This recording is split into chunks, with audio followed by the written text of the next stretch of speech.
हिजो मैले लक्ष्मीप्रसाद देवकोटाबाट रचित शाकुन्तल महाकाव्यको प्रथम सर्गको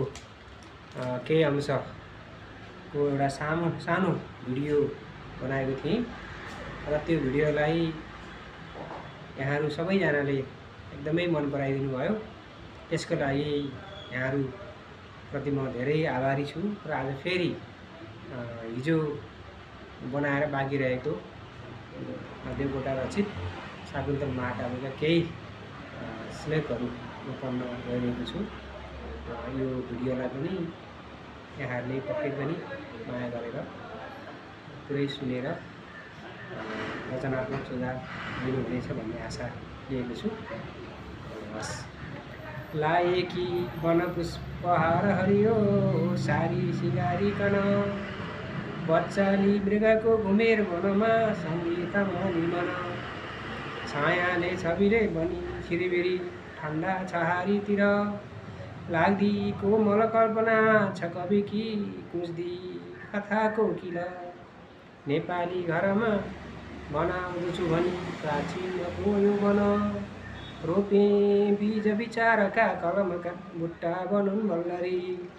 मालादार गला बनुन् रसिकका पङ्खा नचाउन् परी सानो कुडमल उक्सिने हृदयको बास्ना बनोस् वायुमा बिर्सेका तकिया बनुन् रसिकका सैराली झै शीतल तन्ना हुन् हरिया बनुन् कुसुमका बुट्टा यहाँ मन्युल जागुन् चित्र विचित्रतासँग उठुस् मुद्रा भूमि धूपको कोठाभित्र कुटी बनुन् ध्वनि बनुन् मिठा चरा कानमा पढ्दै मन्जुल लाल छाल ललिता ती मालिनीका चलुन् भित्ताका तरु चित्रमा कुसुमका बुट्टा अनौठा फलुन्